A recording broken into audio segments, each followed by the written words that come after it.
Why is it that you're earning multiple times what you did 10 years ago, yet the anxiety and suffocation you feel inside have grown tenfold?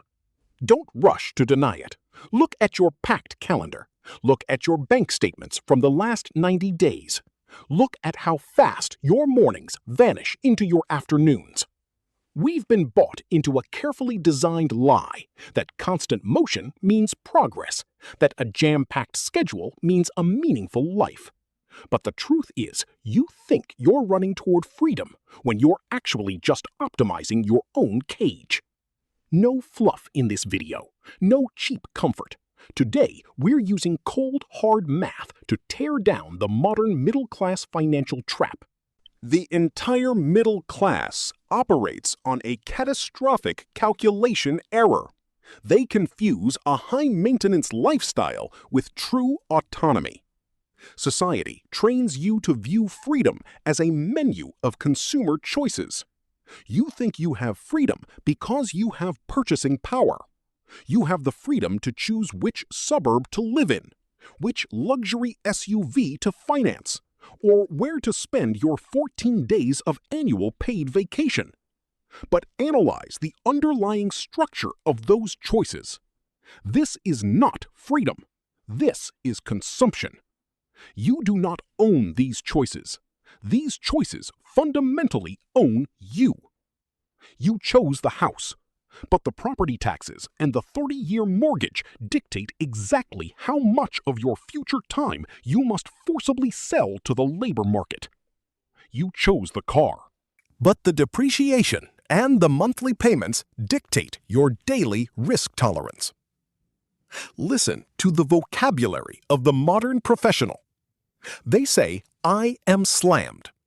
They say, "I am grinding." They say, "I am putting out fires." They say these phrases with pride, treating exhaustion as a status symbol. But translate them into structural realities.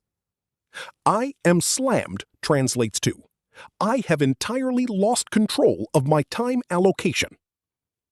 "I am putting out fires" translates to, "My system is unstable and requires constant manual intervention to prevent collapse."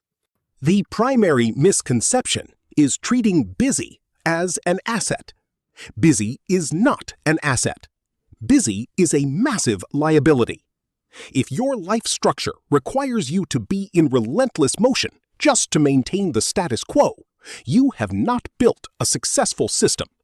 You have built a high-speed, expensive treadmill that lacks a pause button. You think you are driving the machine, but in reality, you are just the fuel keeping it running. Why does earning $150,000 or $250,000 a year still feel like standing on the edge of a cliff? Why does an increase in salary never result in an increase in peace of mind? It is not bad luck. It is a mechanical certainty. It happens because three ruthless mechanisms run in the background of your life 24/7. Mechanism 1. Instant capital absorption. You look at your gross annual income and think you have resources. But that money never actually stays with you. It merely passes through you. The moment your paycheck drops, the infrastructure of your life automatically absorbs it. The government takes taxes. The bank takes mortgage interest. The auto lender, the daycare, the utility companies, and the software subscriptions take the rest.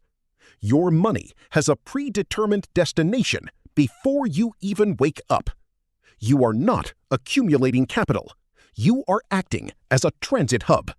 You are a middleman, transferring wealth from your employer directly to your creditors.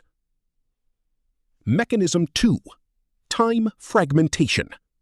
You operate under the illusion that you possess 24 hours in a day. You do not. Your time is chopped into tiny, reactive micro-blocks.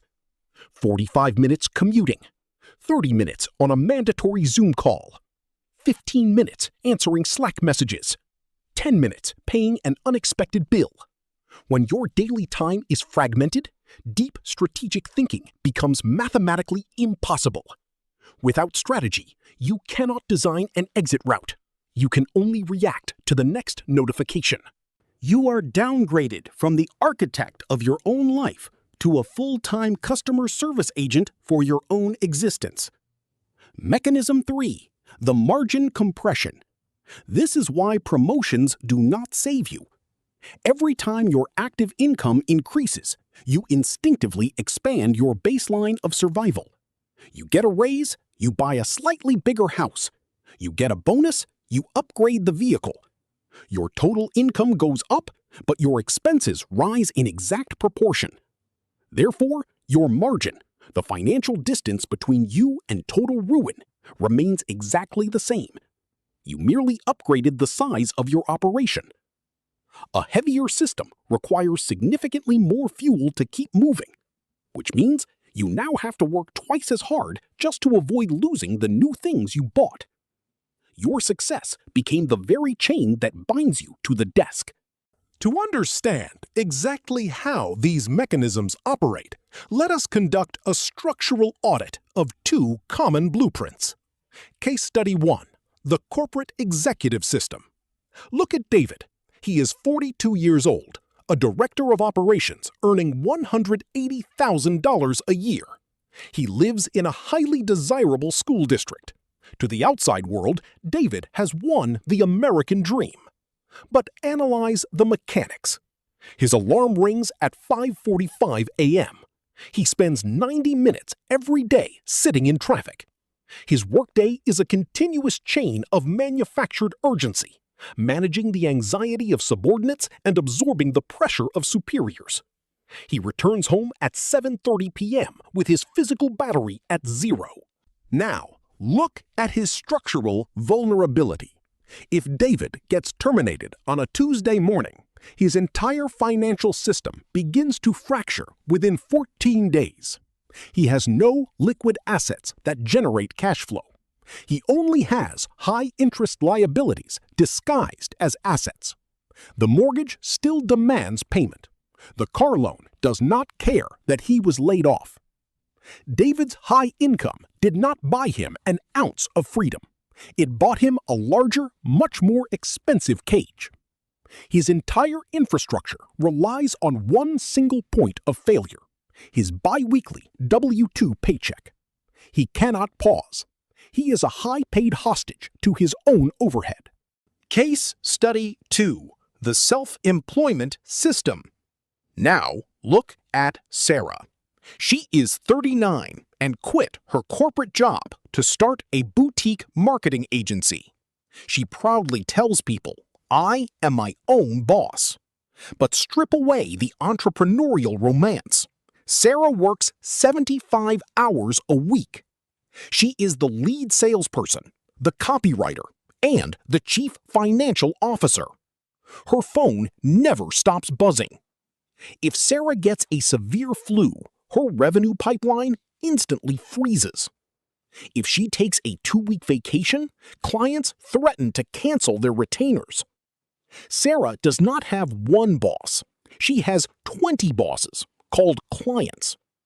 She did not build a business. A business is a commercial, profitable enterprise that works without you.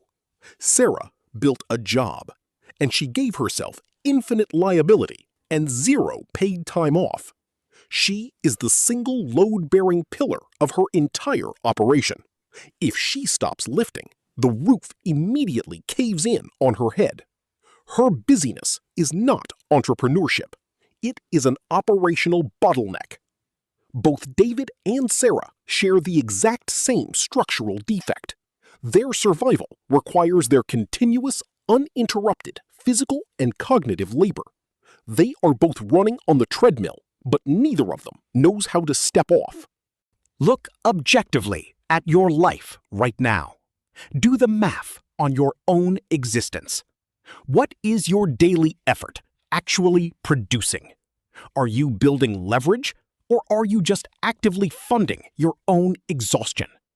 If the busier you get, the harder it becomes to stop. If the more money you make, the higher your fixed monthly costs become. If your life looks incredibly respectable on the outside, but feels incredibly fragile on the inside, then you must face a very cold, uncomfortable reality. You are moving in the wrong direction. You are optimizing for captivity. True freedom is not a luxury lifestyle. It is an operational metric.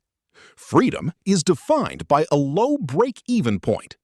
Freedom is defined by decoupled income, capital that flows into your accounts regardless of your physical location or your hourly input. Freedom is the mathematical ability to let a system fail without it destroying your baseline survival. Stop evaluating the success of your life by how many tasks you cross off a to-do list today. Start evaluating your success by how many things you can afford to completely ignore. Busyness that does not eventually buy you empty time is just a depreciating asset. You are either deliberately designing a system to eventually replace your labor, or you are resigning yourself to being the battery that powers someone else's system until you burn out. There is no middle ground. You either own the machine or you are the machine. So, we are going to do a structural audit right now. I want you to go to the comment section below and answer this question using cold math. If your primary source of active income stopped permanently today at 5 p.m., exactly how many days could your current lifestyle survive before the entire system breaks? Write your specific burn rate number in the comments below.